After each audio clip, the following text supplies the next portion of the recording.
Most people don't realize how much of their personal information is being bought and sold every day. Data brokers are making millions pulling details about you from public records and the internet, then packaging and selling it, usually without your consent. That's how your information lands in the hands of scammers, spammers, even stalkers. It's why you get endless robocalls and why ads seem to follow you everywhere. That's where Aura comes in. Aura actively removes your data from broker sites and keeps it off. They also instantly alert you if your information shows up in a breach or on the dark web. But Aura goes beyond data protection. With one app, you get a VPN, antivirus, password manager, spam call protection, dark web monitoring, and even up to $5 million in identity theft insurance, all backed by 24/7 US-based fraud support. Other companies might just sell credit monitoring or just a VPN. Aura gives you all of it, together at the same price competitors charge for just one service. Start your free trial today at aura.com/hidden. Protect yourself now at aura.com/hidden. A burst pipe, a dead water heater, the AC calling it quits. Who do you call? HomeServe is an easy way to handle unexpected home repairs with plans covering stuff basic homeowners insurance usually won't. Instead of scrambling for a contractor, you make one call to get the repair process started. Join the millions of customers who trust HomeServe right now. Go to homeserve.com/podcast for 50% less your first year. That's homeserve.com/podcast. Savings compared to renewal price. Void in Florida. Hi, hello, and welcome back to another episode of my podcast. Now, what was I talking about? My name is V Noir, and this week I'm finally talking about the movie The Backrooms. I'll just say The Bad Rooms. Oh well. Yeah, but I got to see it at Grand Lake Theater. Oh, and apologies for not putting out a video or a episode yesterday. But it was Juneteenth, and honestly, it was just kind of busy over at my place in general because my roommate was like preparing for Juneteenth party and everything like that. So there wasn't really a time for me to like record this. And I also had seen the movie on Thursday. So I was like, okay, well, you know, Juneteenth should be fun. And in case you don't know what Juneteenth is, like you're listening to this and you're like, I've never heard of that before, and I'm not in America.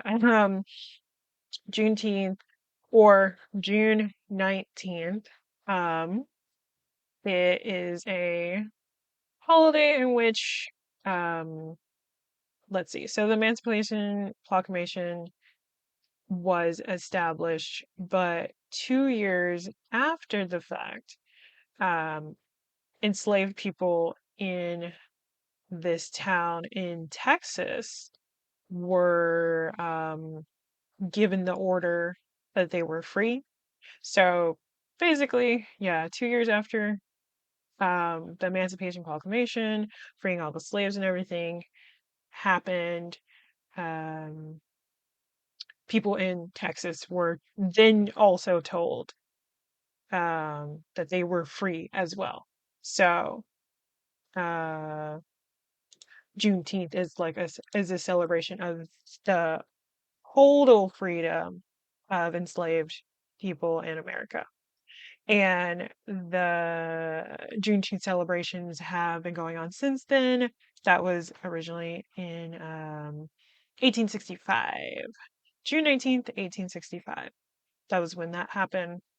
And since then, there have been annual um, parties started in Texas, but spread out all throughout the South and stuff. And in 2021, Juneteenth was officially recognized as like a federal holiday. So, which means that like banks and things and like federal employees don't have to work and stuff. And it's like, oh, haha. But where are those reparations? Like, yes, it's cool. This is being celebrated as a national holiday. Like, that's awesome. But what actual monetary gains is given to people who, come from that history, right? Like I'm like, yeah, especially because we still are dealing with people being incarcerated and that system being put in place to um, create slavery, essentially. It's not funny, but I'm just like, haha, I have to laugh because otherwise I will be angry and sad and depressed. Because of just the levels of which all of this is institutionalized, because especially because people get put behind bars for very minor things, and especially because our our systems are also privatized. Like the prison system is privatized, and there are a lot of corporations that use prison labor, slavery, slave labor, as a means to manufacture their clothing and things like that. And even places like um, in New Orleans, NOLA, um, they they've gone so far as to use imprisoned people as like employees, in like different government facilities, and it's like, what? And these people are going to get paid like next to nothing, like pennies for this stuff. And if you've been incarcerated, you lose the right to vote. So there's also that as well. So it's like, okay, well, we've been freed, but now there's something else to um, you know, create a plight, and all this stuff. But yeah, so and I mean that's another thing about Juneteenth too. It's like we're not free until we're all free, right? So which is why it's such a big celebration too. And yeah. Oh, but a big thing, because I'm like I do need to get back into just like having to kind of go back to talking about movies. I need to go back into having sort of a list of stuff that I want to watch, because I definitely was like going back and forth between like, okay, do I want to talk about stuff that people are talking about? Do I want to talk about something that just came out? Because I was like thinking about maybe watching Disclosure Day. I think I'll get to that, but I want to, I guess, check out Obsession maybe. Um, but I still am just like, I don't know. Because when I looked more into this movie, I was like, oh, that actress is in the person who plays the therapist in this. She is in a movie I've been meaning to watch called uh The Worst Person in the World. And I'm like, she looks like she's delivering more. Well, one, she's the main character in that, so she's gonna have more of an emotional range in that than she did here, because I wasn't really like fully attached to her. And our other main character, Clark, who, I don't know, he's not a great person, and uh it is a little refreshing to have this main character played by a black man um be this sort of protagonist that isn't really likable, but you are, following him, and it's like, okay, that's cool. And he doesn't die right away. Uh, I'm like, that's pre-spoilers, but yeah, so I'm like, I I don't know, oh, but yeah, I'm like, I have a list of movies that I want to talk about, but I'm like, I could also talk about things that are more um in the public zeitgeist right now, like that people are talking about all the time. And I'm like, well, this is my podcast. I can do whatever the fuck I want too. So there's that. Um, yeah, so I'm just like back and forth. I think the biggest thing right now is like, okay, let's just have a day where I'm gonna either go out to the theater, see something that's playing, and uh, or I'm at home watching a movie. And I'm like, if I'm at home watching a movie, that's a little bit easier to just like pick whatever because I have, again, so many movies that I need to watch. And I also need to catch up on like K-dramas and just shows in general because I'm like, I haven't watched a I haven't watched like anything in a minute, mainly because I've been um like working on art stuff and just having like a YouTube, like a Smosh video playing or something, because Smosh is so like easy to put on. I definitely treat it like just regular television in some ways as well, which is kind of funny. Because I'm just like, oh well, it's I gotta put on my stories, and it's like the Smosh Reddit stories or their other like Smosh Mouth episode or something, because that's like their other podcast, or like any of the gaming videos, just like something that I'm like, okay, well, they're wholesome and they're cool too because they've done pro Palestine donation drives. They've done uh like queer, like they've done fundraisers for the Trevor Project. I think that's what it's called. Let me double check. But it's a hotline for queer youth to reach out to. Trevor Project. Yeah, it's a hotline. It is called the Trevor Project. Uh, and it's a suicide hotline for LGBT, just queer youth in general. And I want to say it's named after um a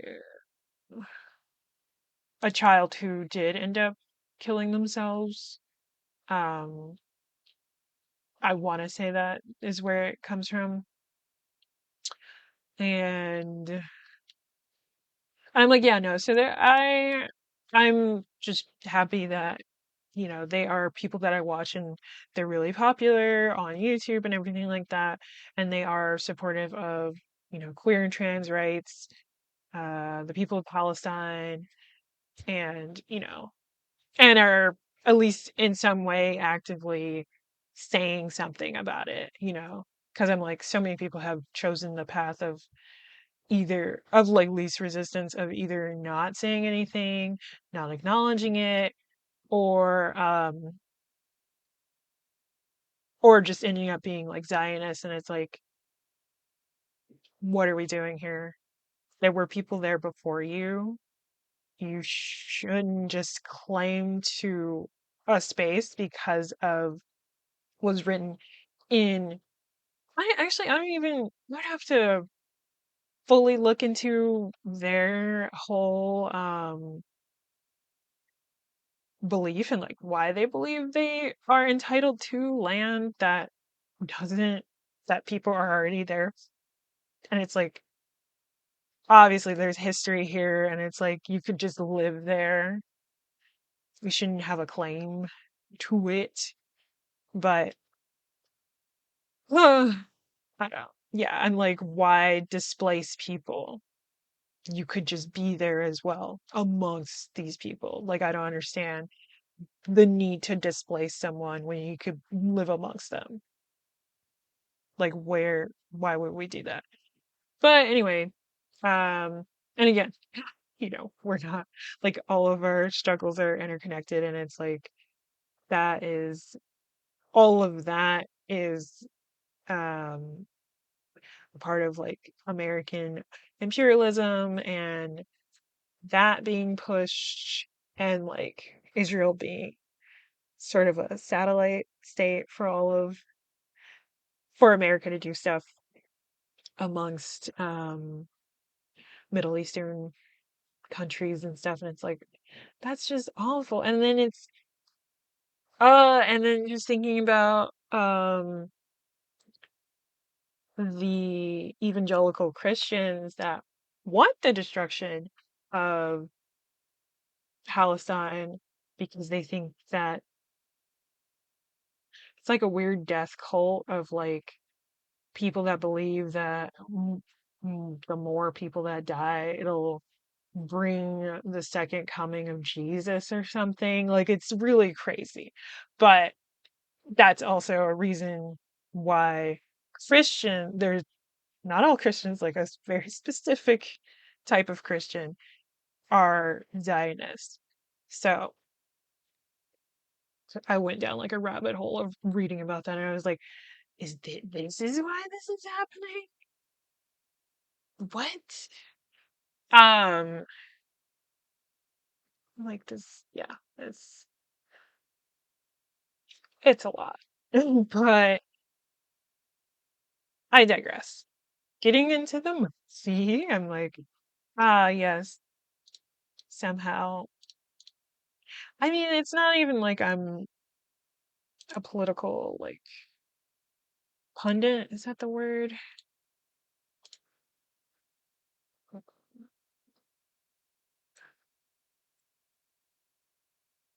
Yeah, pundit. Like my whole thing isn't about politics, but like I'm not a news anchor or something, or like a political commentary person, but it's like politics, like everything is politics from your identity to whether, and that's like your gender identity, your racial identity, um, sexual identity. There we go. It's like, I know there's more, and it's like, I am someone who is queer. I am trans. I'm under the trans umbrella as someone who is non-binary, and I'm black. Like, I am the trifecta. I'm getting attacked from all sides about this stuff. If I was also a dark-skinned person, like, oh my God. But yeah, it's like to have the privilege to not um think about those kinds of things, it's like, oh wow, you live in such a different world. Um and it is always interesting to come across, and this is just not related to that, but just like coming across like internet celebrities or something, or just even new musicians that have like millions of listeners or something. I'm like, there's just so many other worlds out there because I'll just like see whatever like new musician or artist or something, or like internet person, and I'm like, who is this and how do they have this many views? And honestly, that does kind of come into Backrooms a little bit because um I think a lot of the driving force of like why this movie did so well is because he already had this built up fan base. Because if you didn't know, Backrooms was a YouTube specifically, um, series of videos that started in 2022, I believe. Let me see. Yeah, the first short was published in January of 2022. Um, I should have looked into this more. I don't know if he was the original 4chan post, and which is funny. I'm saying that's funny because um, the fact that people are execs in Hollywood are trying to run to Reddit and look for new ideas because of how successful the Backrooms was. And it's like, Backrooms technically started in 4chan. And was it a creepypasta? I'm on the Wikipedia for it. But I specifically, oh, here we go. I wanted to read the actual thing that started it all, which was this anonymous post in 2019. Um, Basically, it was there was an image, and under the image it said, "If you're not careful and you no clip out of reality in the wrong areas, you'll end up in the back rooms, where it's nothing but the stink of old moist carpet, the madness of mono yellow, the endless background noise of fluorescent lights at maximum hum buzz, and approximately 600 million square miles of randomly sig- segmented empty rooms to be trapped and got in. God save you if you hear something wandering around nearby, because it sure as hell has heard you." And yeah, that was published in May 13, 2019. I'm like, ugh, I should have put that somewhere else because I am dyslexic. So I do have a hard time reading things, especially online, which is why I'm not into fanfics, unfortunately. I mean, I could print it out and stuff, but it's like, I don't want to print out something and it's not good. Um, Oh, that's kind of fun. So the photo, allegedly, according to this Wikipedia page, was taken, the specific photo that is the essence and look of Backrooms, both the YouTube web series and the movie, was taken in 2002 at a former site in Wisconsin. It was a furniture store, and it was while the new tenant was renovating. Oh, okay. So the photo's origin had been lost until it was investigated in 2024. So 2 years ago, they actually figured out where the fuck that photo came from, and that's hella funny. I'm like, it would have just been funny if they just never figured that out. But yeah, so that's where the origin of the back rooms comes in. So what was that? 2019? Yeah, 2019, 2018. That post goes up. 2022, the first short goes up. He's got millions of views on that whole web series. And in 2023, he signs a deal with A24. And 3 years later, the movie comes out. I'm like, oh, yeah, it takes a very long time to make movies. But it is really cool to find out that, at least in the Backrooms, like the web series, he used Blender, which is this free 3D modeling animation. Just you can do so much in it uh to create the backrooms and the endless spaces and stuff. And oh, to get into the synopsis.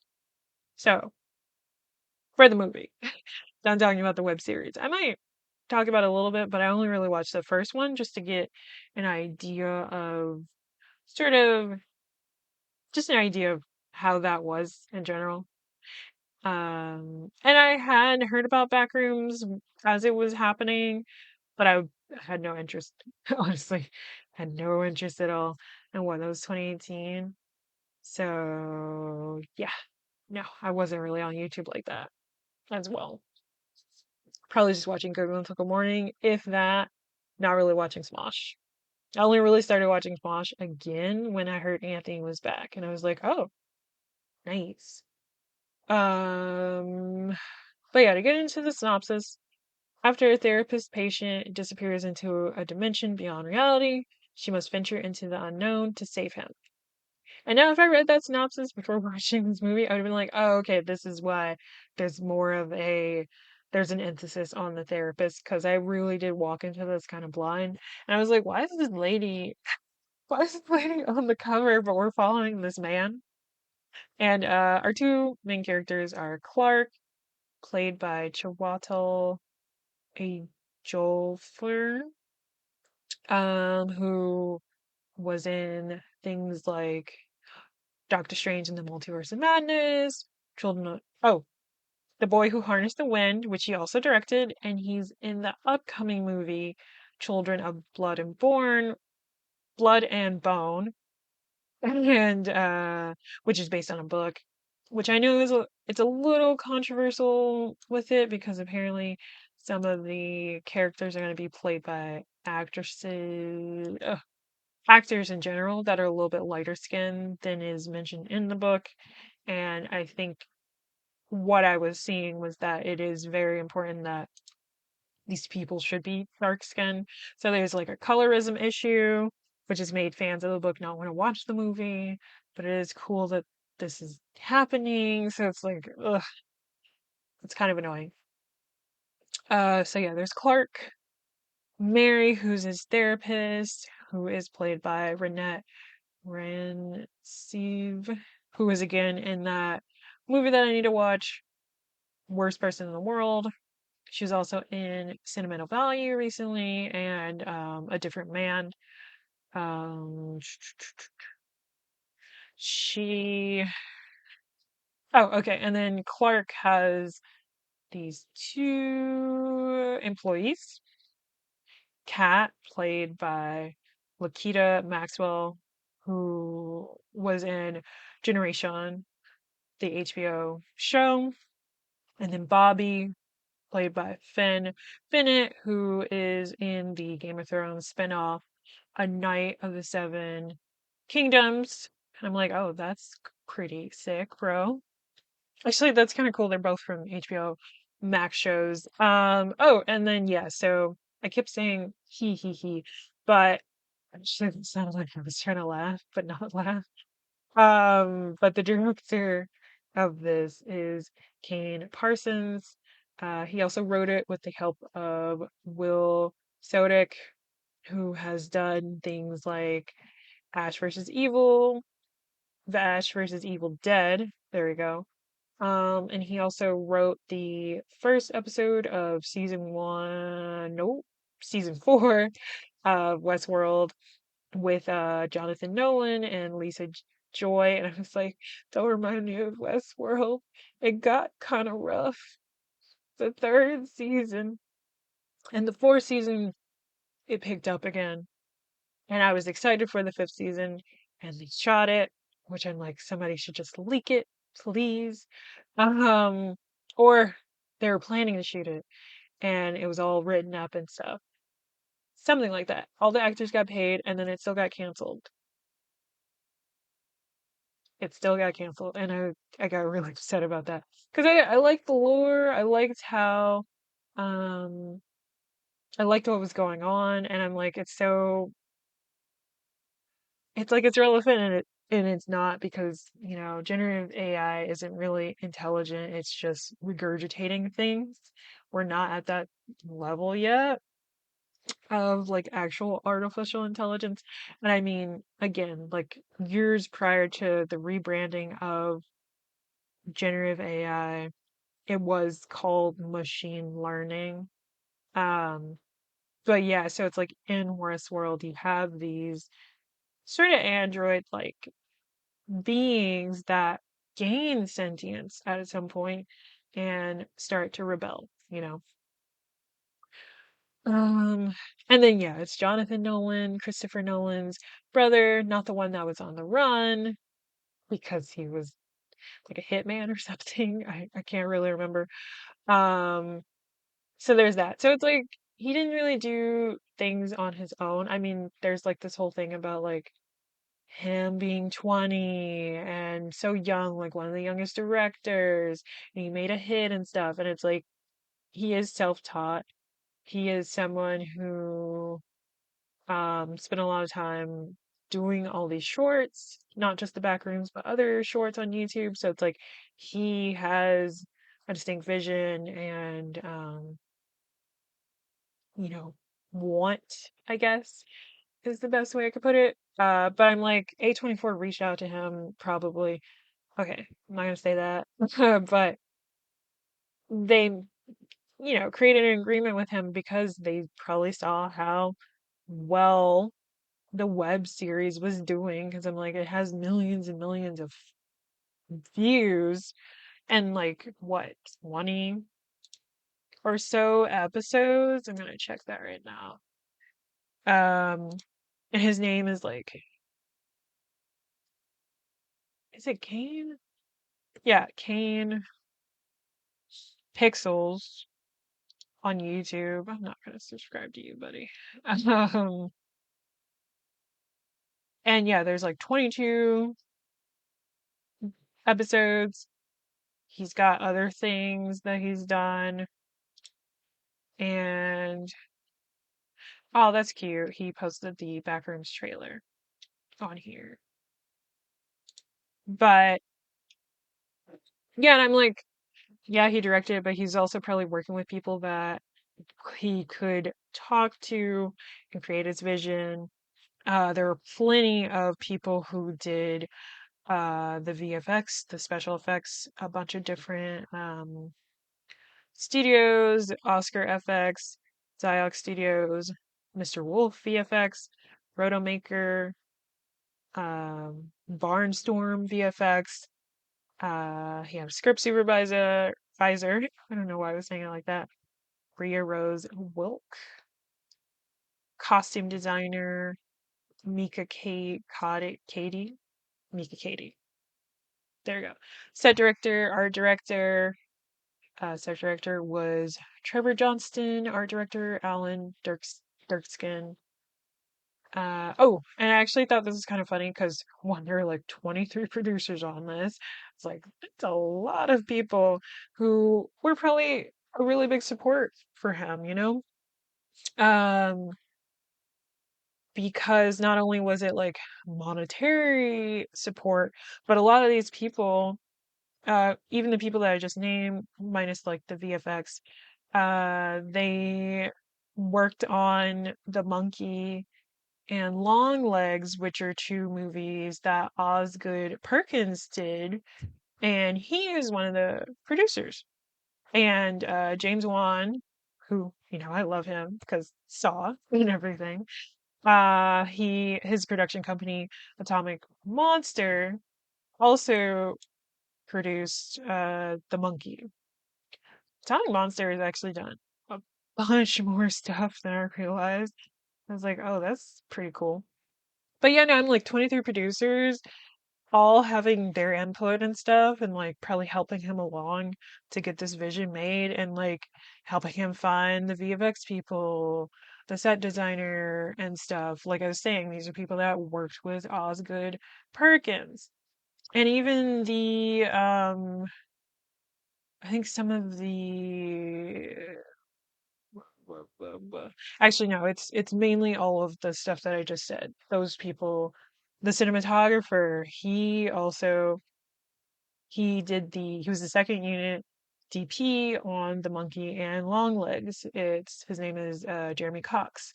Like these are people that helped him, you know, it's like he didn't do this on his own.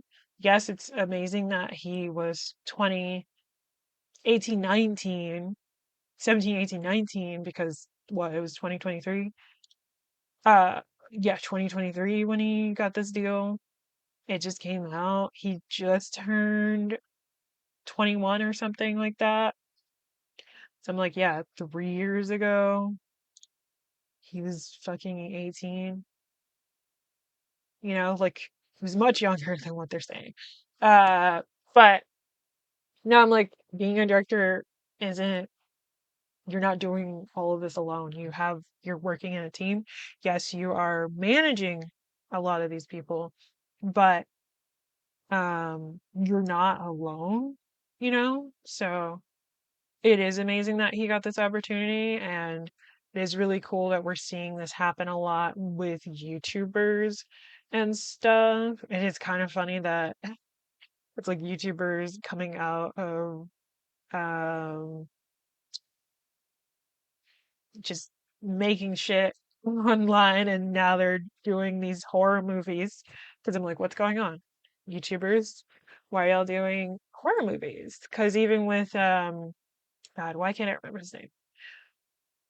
Markiplier. He did the Iron Lung movie, and that's like based on a game.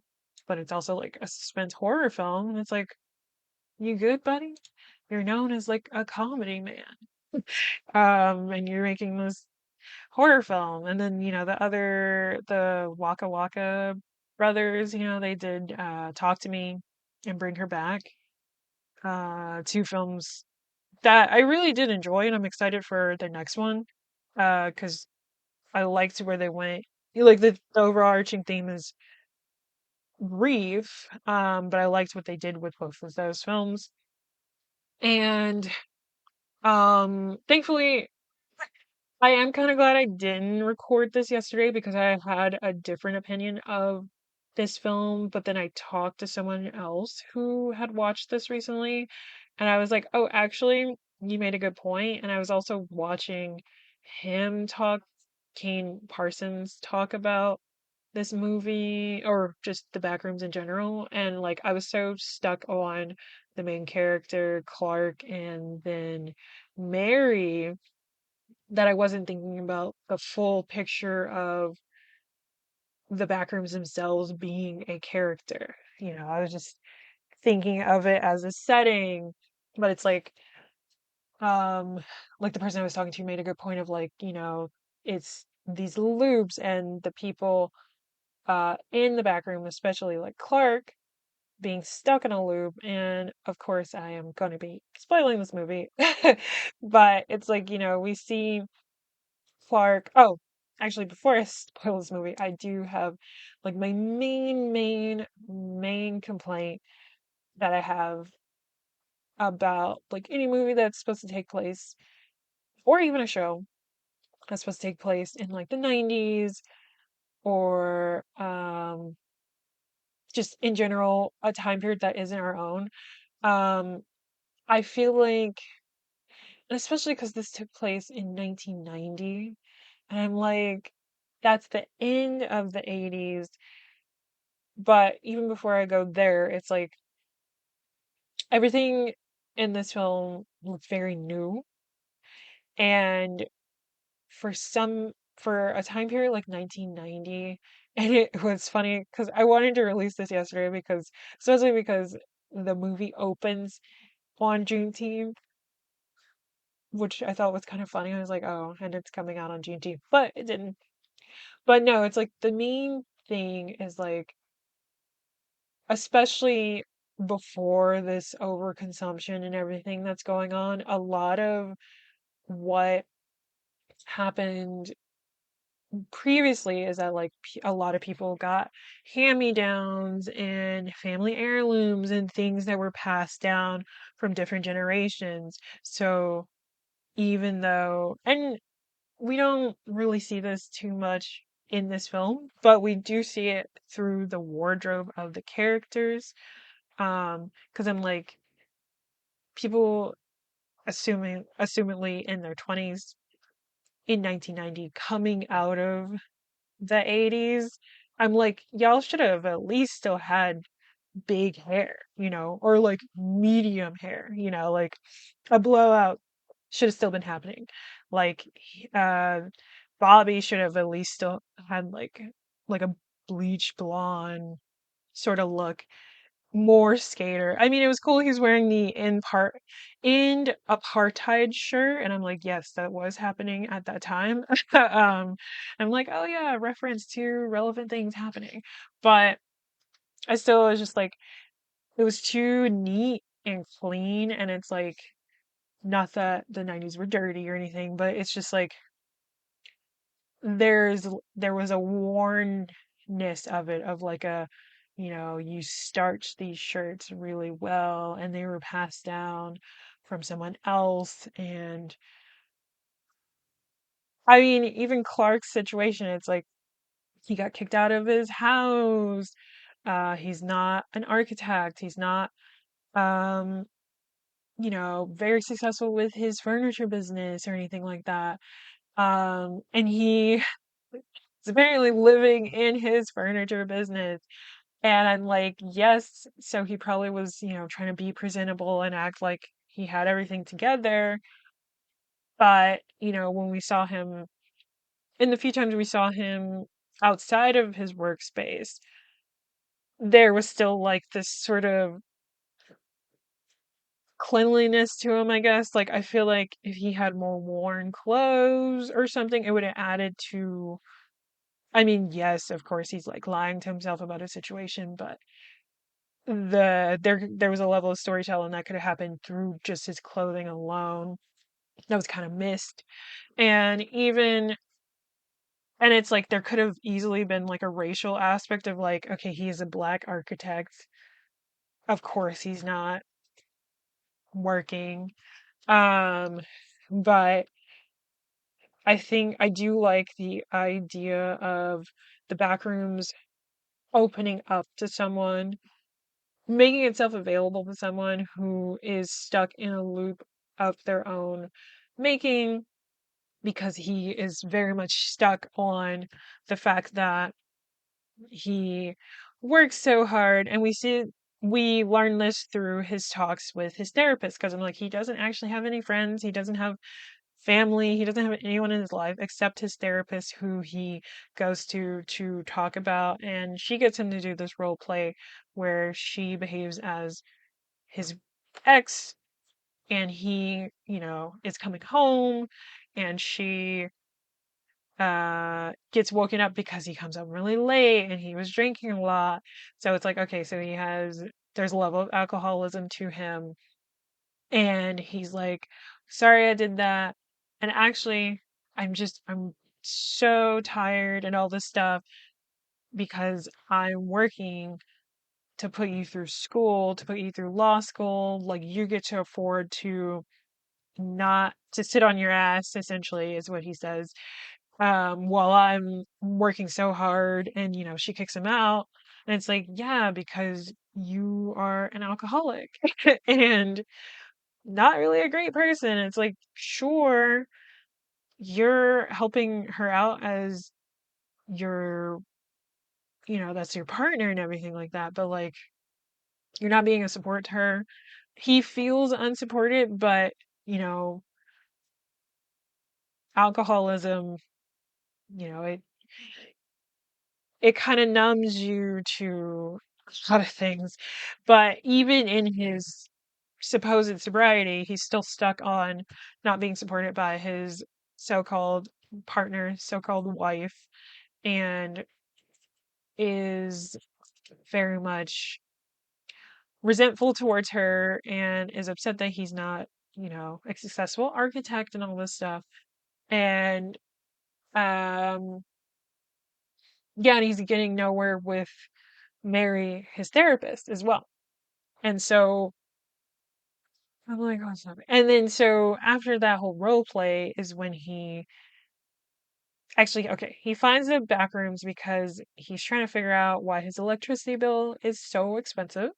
Because what the fuck?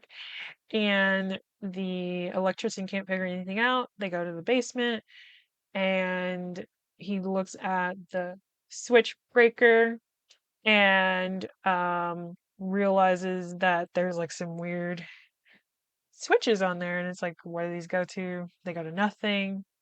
And later on, Clark is down there, and then he sees this like glowing area, which is like an outline of a door frame, and he like touches around it, and then he makes his way into the back rooms.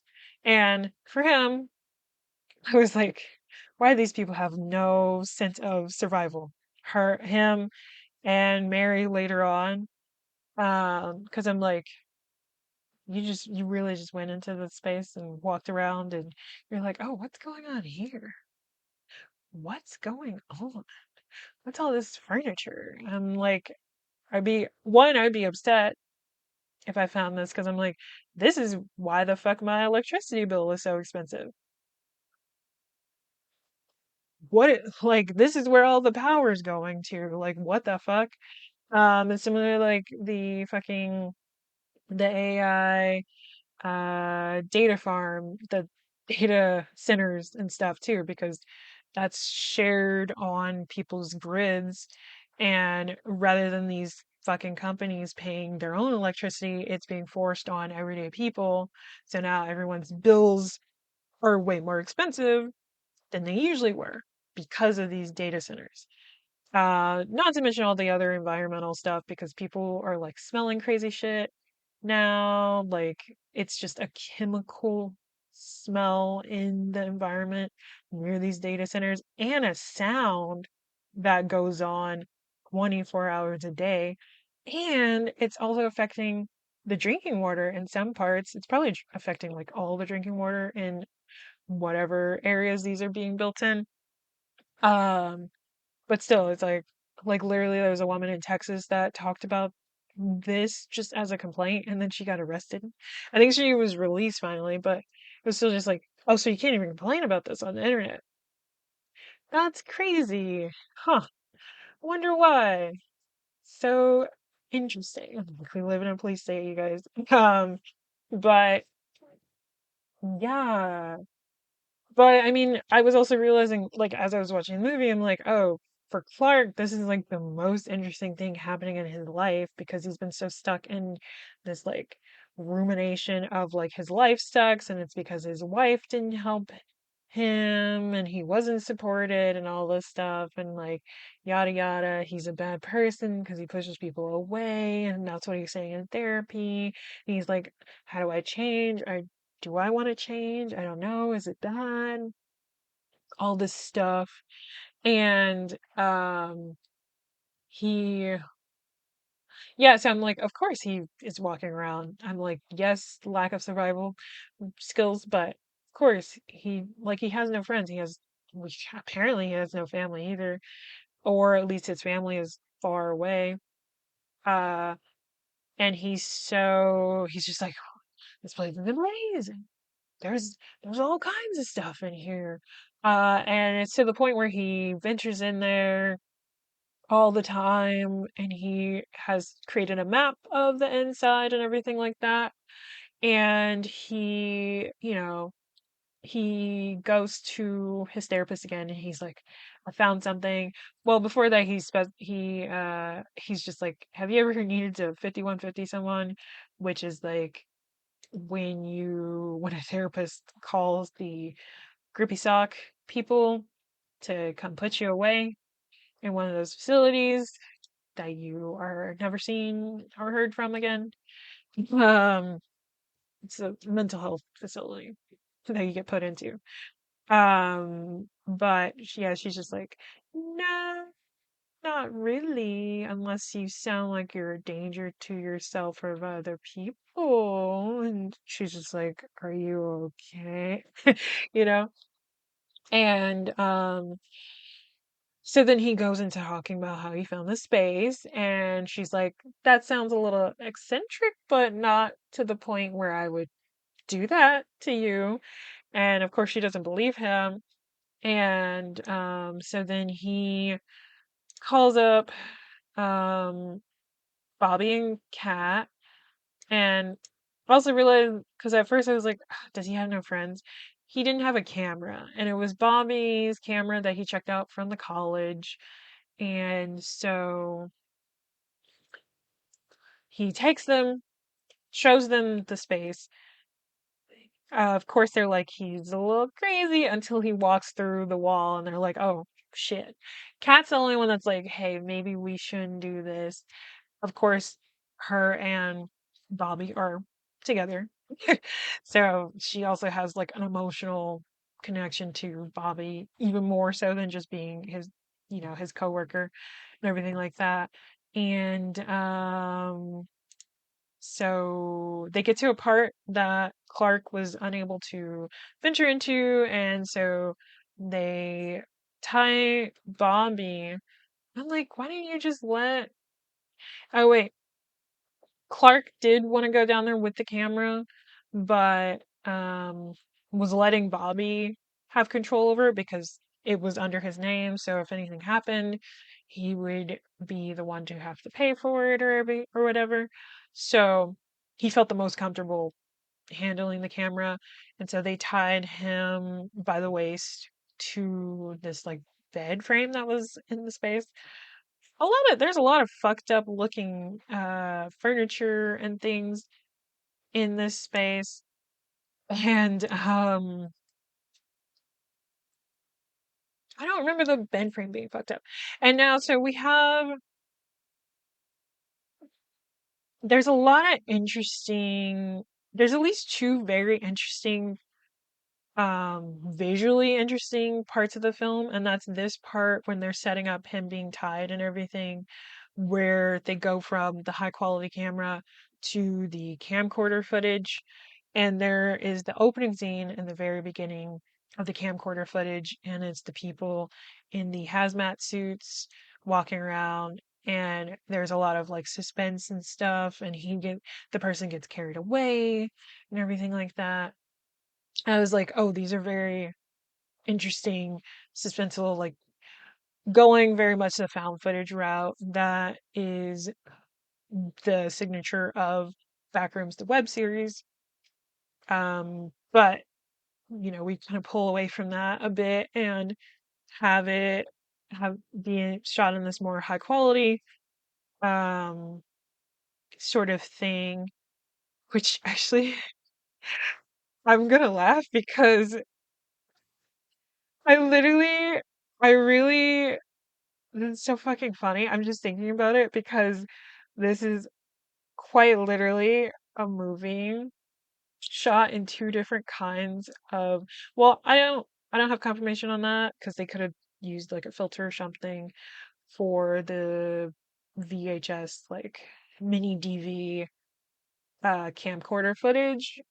But if they did shoot it with two different cameras, I'm like, literally the thing that the person that I fired for my short film because he was not confident using my camcorder, and he was just like, I've never heard of someone using two different cameras for a film. And I was just like, okay, and I wanted two different quality cameras to use, but whatever. And I ended up just using the camcorder for the whole thing, which I was fine with because, I mean, at that point, I only had the one camera anyway. Like, I could have asked my like friends to bring out like a one of the black magics that they had or whatever, but I was like, it is late at night. I don't want to rush that. I'd rather just move on to the next thing and use the camcorder that I have, which I love that camcorder. It's Panasonic. Um, dang, what was it saying? Oh, yeah. So I'm like, those are like very visually interesting parts of the film, and also more of the suspenseful parts of the film, because honestly, this isn't really that scary of a movie. Um, there's suspense, uh, not really jump scares, um, but not really that scary. Like there's kind of a fucked up part that happens. And again, there are suspenseful moments, but it's really like a handful of stuff. But the whole movie, like we're kind of, let's say we're stuck with Clark. Uh, we are watching Clark's day to day. And this is what I was kind of saying to like my friend yesterday. It was just like, yeah, like we're following Clark, but we're getting flashbacks of Mary's childhood that was kind of fucked up, where her mom was like not allowing her to go outside. And I was like, and that was like flashbacks and dreams, and like her, watching her mom get put into a mental facility, which was like a build up to Clark. And okay, I'm like, this is probably why she was a little attached to Clark, but I was like, what is this relevant to the whole movie? And I think I'm realizing now that that was just like to give her a reason to make sure that Clark was okay. Because, yeah, leading up to Clark asking the question of like, would you have you 5150 someone? She had that dream and sort of flashback scene happen um right before Clark had said this. So I'm like, okay, they did that to establish why she was attached to Clark a little bit, because she's like, let's make sure he's just not going to harm himself. Let's check in. I mean, I thought it would be interesting if she saw like the still life of her mom or something. because the creatures in this are called still lifes, and I understand why, but I'll get there. So yeah, so Clark ties Bobby by the waist, ties him to the bed frame. Bobby goes down, he ventures off, and this is when we get one of the more suspenseful, kind of scary parts of the movie, where he's like down in this area, he's filming it, we're seeing the footage of it, it's like kind of creepy. There's all these piles of clothes and everything like that. And he sees his in apartheid shirt and these piles of clothes, and he's like, what the fuck? And then there's a creature that we don't see yet, it's just shadowy, that gets Clark. Or actually, before it gets Clark, Clark runs up. He almost gets away. And, I was I saying Clark the whole time? Bobby. Bobby. Oh my God. Jesus. Bobby was down there. He saw his end of apartheid shirt. He runs back up. Kate, Kat, and Clark almost get him, but then Bobby is dragged away from some creature that we never seen. And also, what happens is Clark and Kat end up falling down too and see Bobby get dragged into this other door, presumably dying. And then Clark and Kat are, trying to escape and run away, and they get separated at some point. Kat is able to see Clark, but Clark can't see her for some reason. And um dang, we're getting kind of hungry. So I'm like, okay, I'm gonna have to wrap this up pretty soon. I've been talking for a minute, actually, almost an hour. I mean, but I'm almost to the point. Uh, but so it ends. The scene ends with us hearing Kat. Clark had already run into one of the still lives. This redheaded one. She was walking kind of freaky. And this other one, I thought he was just a doll, which I took all the still lifes to be kind of like dolls, or Clark was treating them like dolls later on. And he, yeah, it was just like one that was sitting and like flicking on and off light. But yeah, so Clark gets to this like pool area. Kat is talking to him and being like, "Watch out, look behind you." And then it cuts to black when we're watching Mary get to his furniture store, try to check in with him. The door is open, even though it's definitely closed.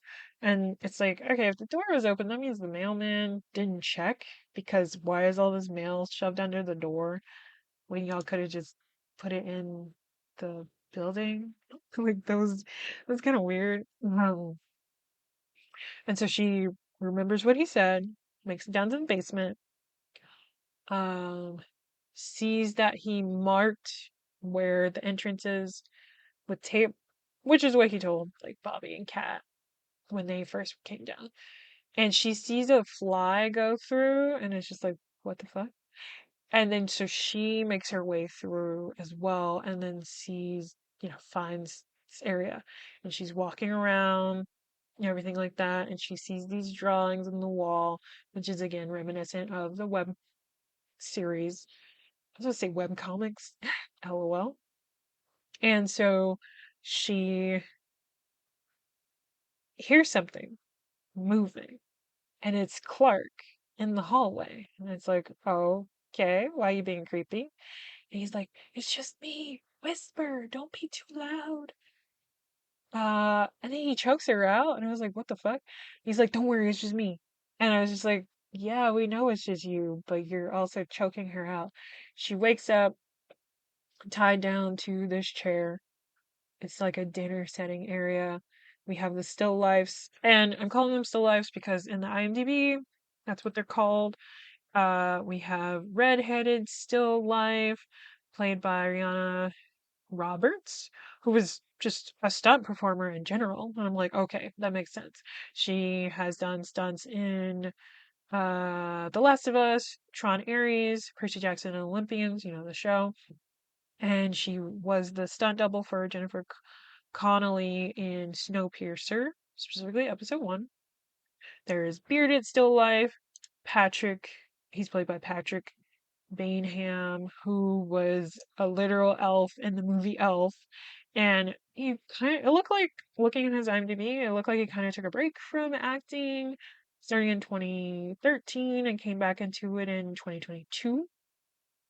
And then this was just kind of funny because this is the only still life with like an actual name name.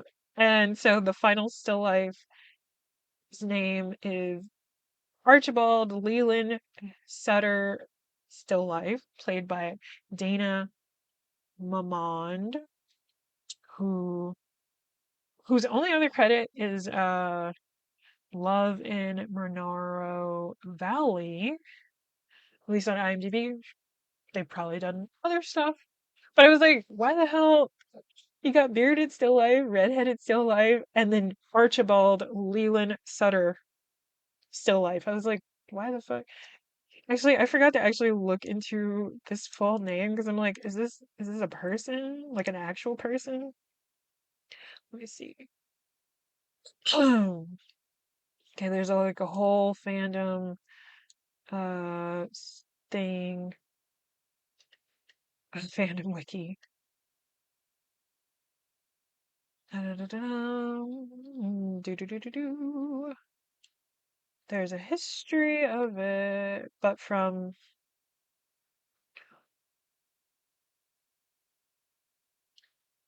okay, I thought it was like something to do with the web series, but this is just like talking about the appearance in uh the movie, and I'm like, okay, that wasn't helpful. I already know. I can guess.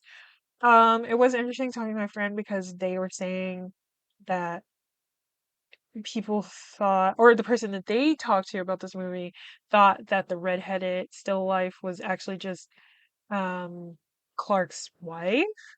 And I was like, I it is interesting, or like that's an interesting theory. Um, but I'm also like, I don't know if he would be this cruel to something that looks like his wife, because when she wakes up, he's like, let's role play, and then he scalps this redheaded still life, and I'm like, that's fucked up.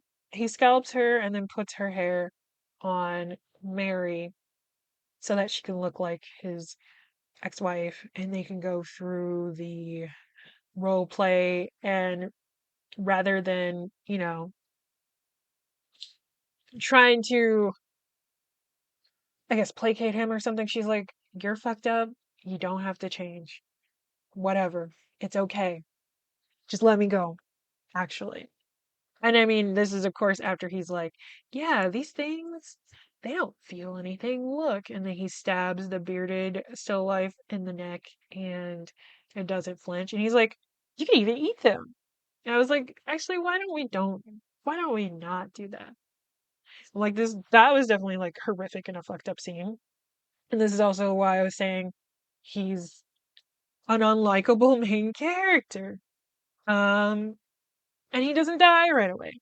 We're about to get into how he dies, which is so fun.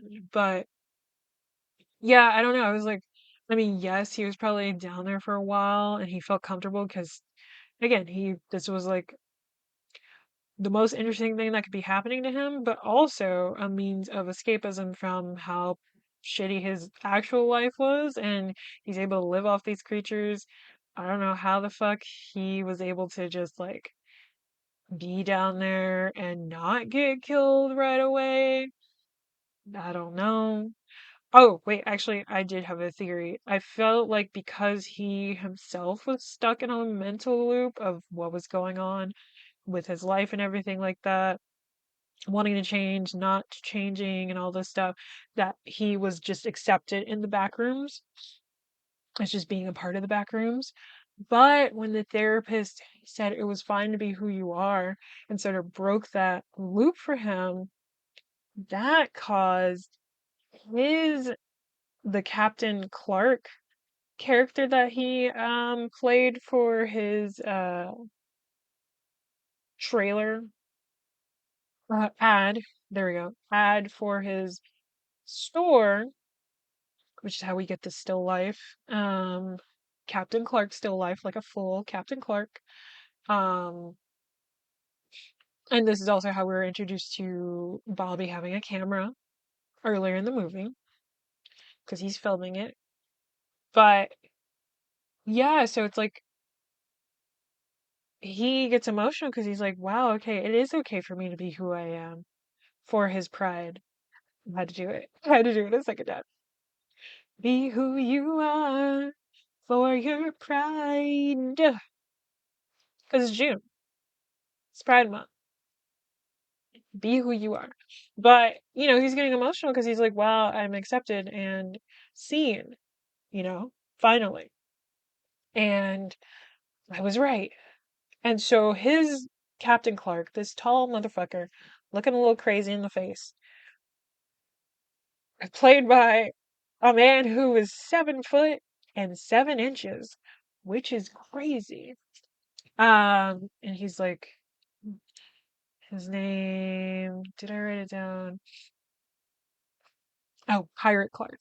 I was calling him Captain Clark, but in the credits it's Pirate Clark, played by Bob Rosovsky. Ye Russian name. I gotta get my pronunciation better. Um, but according to IMDb, this is his second ever role. He was also in Alien Romulus playing the Offspring. I'm like, of course he was. Because you get really tall motherfuckers to play creatures. And I'm like, because that's what happened in the original Alien. That was a tall motherfucker in a costume walking around, You put a suit over him. It's freaky. Alex Jones, the actor, plays so many creatures because he's just a tall motherfucker who's lanky, Like, he was a creature from Shape of Water. He was the creature, oh my God, from Pan's Labyrinth, the hand one. That was him. Um, like, and he just does stuff with Guillermo del Toro in general. But yeah, so Pirate Clark shows up, and I was like, oh, okay, so they probably did the like little ball thing to get his body, and then they added CGI face over him to have him look like Clark, but not Clark. Shows up. He's like, hey, we're all good here. That's just our therapist. And I'm like, so y'all just been on good terms and all this stuff? Like, he's been rocking around, not wanting to kill you this whole time. And Pirate Clark picks him up. Meanwhile, Mary's like, I'm gonna get myself the fuck untied because I don't want to deal with whatever that is. And meanwhile, Archibald, which is funny because my cat is named that, so I'm like, please don't just start meowing because you're like, huh? I heard my name. My cats only respond to their name. I never do the pss, pss, pss to them because I name them based on because I just threw names at both of them. And if they responded to it, I was like, okay, this is your name. Because I was like, oh, whatever name you're responding to is probably similar to whatever your like cat name is in like your cat language, you know? Because I'm like, they probably have something. And I'm like, you wouldn't respond to this if it didn't sound like something you wouldn't respond to. But either way, Archibald is like flickering the thing on and off. The bearded still life is not flickering the lamp on and off. I was like, not just a thing. It was a lamp. The bearded still life is just not moving. The redheaded one is also not moving really, not reacting. And yeah. Pirate Clark picks up Clark and then bites him on the neck and then, goes to kill him. And I was like, that was random. Well, I wasn't like that was random. I was just like, oh, it seemed like y'all had a rapport and now you just killed him. And I was realizing after the fact, it's like he was killed because he had broken the loop that was making it safe for him to be down there. Now that loop is broken, you shouldn't be here. And so Mary escapes and she's like, haha, we're gonna run away. She gets to a part of the back rooms that looks basically like that furniture store. And there's this cutout that Clark saw at the very beginning that I'm assuming is being used to draw out these still lifes and have them attack it so that they can then get knocked out because it's definitely a trap. But I'm gonna get there. So she tries to escape, and it's like, girl, this is a room within a room. It's not a building within the real world, Because she tries to open the door, the exit door. It's like it's not gonna open, girl. That's not the reality of the situation. And Pirate Clark is walking very slow. Well, it's kind of fast actually. It's got an actual wooden leg, unlike the Clark fake wooden leg that he used for his ad. And like what else? So she tries to grab something and use against Pirate Clark, and I'm like, this is. I was just like, where is this going? Because I don't think she can escape this. But she does break his wooden leg, and I was like, okay, that was smart. She tries to get away. She unfortunately triggers the trap, so she breaks the cutout, and these air canister things like blow on her, and that almost knocks her out.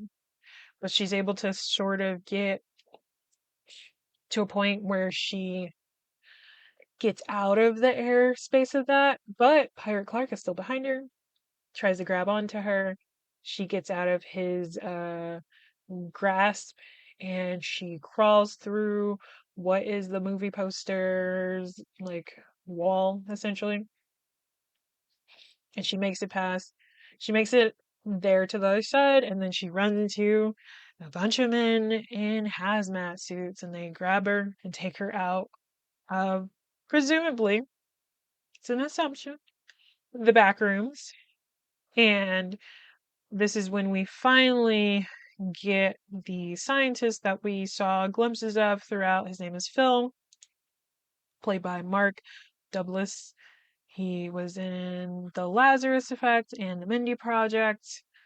Um, but he's like the main scientist that we get to actually hear talk. He tries to talk to her, Mary, about this. But before that, they make sure that she's an actual person and not just one of these creatures, not one of these still lifes, because they're like, where did she come from? And I'm trying not to jump. I'm trying not to sing Cotton Eye Joe right now because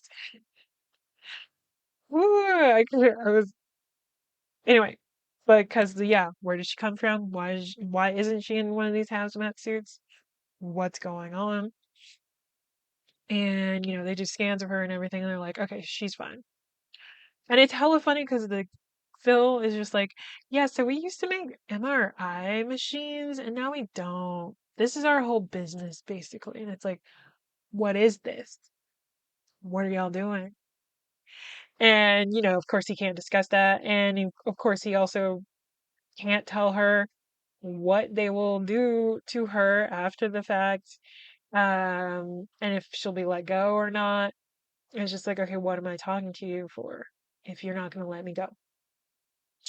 But we can assume she was let go, I guess, after explaining, what happened to her and Clark and everything like that, because she only went down there because she was trying to find him.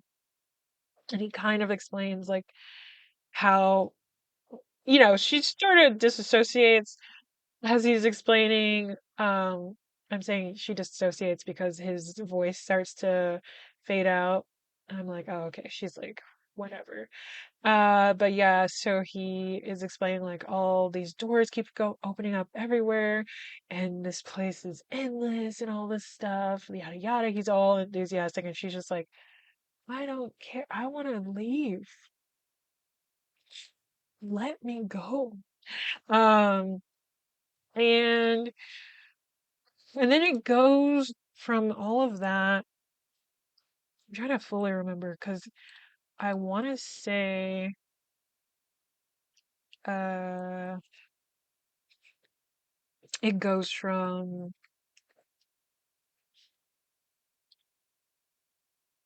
no, not the, it goes from, goes from her and them talking, and then,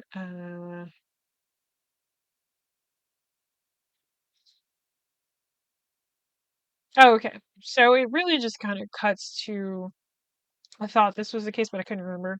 But yeah, it cuts to like all these different things that are kind of connected to Mary's memories and her trauma and stuff, and the dissolve of it as, things sort of in real life decay and break down. It also happens through the backrooms as well. Eventually getting to the very scene that we saw of Mary and Phil in that interrogation room. And then we see a still life of Mary with her face, like multiple eyes and stuff, sitting at a table. And then the movie ends. And I do like that they're called still lifes because it's like if you think of still life, it is a painting or a photograph of a moment, whether it's an well, it's mostly objects. Um, these things captured in time in a moment. And I'm like, okay, that makes sense why they're called still lifes because it is just a moment in time. And these are objects of people. And just thinking about memory and how as you get older, some things you remember a little differently from other people. Um, or it's you don't have as strong of a grasp on certain memories as you did, years prior. And so everything's just a little bit more vague to you, or it's like fragments of memories and not the full thing, which is why um when it comes to like things like trials and stuff, witness testimony is it's pretty hard to get like not straight answers, but like it's hard to believe because memory is so it's not concrete, and that's why it's like harder to believe someone when it's like, okay, but your story keeps changing. And it's like, well, did you remember it properly? But not even just that, but like it's also like um sometimes, especially when you go through something traumatic, it's like it's hard to revisit those memories because it's like you're still unpacking it and understanding like what happened to you and processing it stuff. So memory's so interesting, and the back rooms are definitely that. It's like the memory of a place. Um, and especially with how things are right now with like fucking private equity destroying a lot of these big box places, like Payless. Um, and like Circuit City was like the first big one for me, or and then like Blockbuster as well. But not only that, it's like you have these buildings, Forever 21, and places that no longer exist now. And rather than something replacing it, they just stay these empty skeletal stores and spaces in sort of big cities. And it's like, okay, so what are we doing here? And in some instances, they just become these decrepit things that are just never used. And it's like, is it because of, is it too expensive to rent out to anyone? Like, what's going on? Like, this could be anything else, really, which is kind of just fucked up. But yeah, and it's like, I do like the idea, because, oh, this was what I was saying. Because I was so stuck on there not being these like bigger themes with like what was going on with Clark and Mary and things like that. And I, forgot to really just pull back and think about the backrooms themselves as the actual theme of it. And that did make me like the movie more because I was just like, there's no like overarching thing going on here. And it's like, there is with the actual backrooms themselves. And because Backrooms is such a vastly popular thing on YouTube between, very young people. Um, it's like, of course, this would become successful because it's a well-loved internet web series, and it's like, and he did a good job as like someone, first, like this is his first feature film. He's done all of these backroom shorts and things like that, it's like this is his most like mainstream thing. I do feel it um disingenuous to say that this is like the first thing he's ever done, because it's like he has been directing his own stuff for a very long time since he was like what 14, 15. And it's like it's cool that he had the environment to execute this kind of stuff on his own for fun and sort of teach himself like how to do this kind of thing. And it sucks that um not everyone can do that. I do love that it's a lot easier to get into things like filmmaking, photography, and animation and stuff because there's so many more tools out there that are a lot more easily accessible. It's like again, he used Blender, and that is a free software. Like it is free. It's open source. You can just download it. It's not even like that big of a file either. It's like 3 gigs or something, and you can do so much on it. And people use it for a lot of things. There's Unreal Engine, which is both let me look it up. Unreal. It's a gaming software. It's also a software that people use for movies as well. I don't know how much it is though. If it is even okay, if you make under $1 million revenue, you can just download it for free. If you make over $1 million revenue, there's a royalty-based option or a seat-based option. But otherwise, Unreal Engine, another free thing because what the hell? Um, Tribute to the Unreal Engine. Okay, so you can do a royalty. It's a 5% royalty. Seat base means you're paying 1,800 a year. And that's for like commercial purposes, and you've made more than $1 million in the last year, and you're not creating a game. Okay, royalty based is for games. Seat based is for like films and shit. But I'm like, yeah, that's like so many things, and there's so many like there's so many programs that are alternatives to Adobe, the whole Adobe suite, that you can get for free essentially as well. I'm like, this is really cool. It's making doing creative stuff a lot more accessible. Um, and fuck AI. Like just in general, it is a thing that has taken from not only big creators, but small creators, creators that are just trying to get their foot out there, whether it's with art or music. There was a website that was just published, so you can search on Sono or whatever the fuck like database to see if your music was shared to or trained on this AI music program, and people were like, "Oh wow, things that I haven't even released were trained on this. I just put it on YouTube or something. It's not even on like streaming platforms that was trained on this." People are finding like 300 of their tracks were trained on these things. And so now people are going to do a class action lawsuit. Like, yeah, because what the fuck?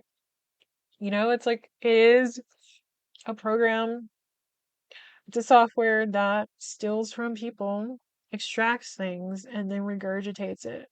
It's like it doesn't create anything new because it is taking from actual people. And it sucks when, like, say for instance, an artist is complaining about AI, but then they turn around and use like AI to create words or copy or something. And it's like, what the fuck are we doing here? It's really shitty. And it's also doing so many environmental things that are awful. It's like, what do you mean there are 200 data centers in the US alone? It's like, what? I didn't even know that. I'm like, why are these popping up so much? We could literally be creating solar power grids all over, but it's like because we live in capitalism and solar powered things can be stored and used. It's like, oh, but that's not a net positive for people's money and pockets, so we're not going to do that. But anyway, happy Juneteenth. Support Black people. Support, um, support me too, I guess. 'Cause I am Black, and you can go to my Patreon, uh, patreon.com/VNoirs Film Club. I will have the live version of me doing this on there. I'm trying to come up with other stuff to do on there as well. So as low as $3, you can see me talk as well. Um, and I'll have like Patreon exclusive episodes on there. You can follow me on Instagram at V_new_R_ and check out the podcast archive at www.NWWITA.pod.com. And yeah, that was V New R NOIRE. And I will see y'all next time. Bye. You know that music? That's the sound of shopping for car insurance the old way. Life's too short for that. Jerry makes car insurance easier. Open the app, answer a few questions, and Jerry pulls up to 20 quotes from top insurers. Then choose and switch right in the app. No re-entering your information. No saxophone solos. And Jerry keeps checking rates for you. So you're not back on hold 6 months from now. Visit jerry.ai/Libsyn today.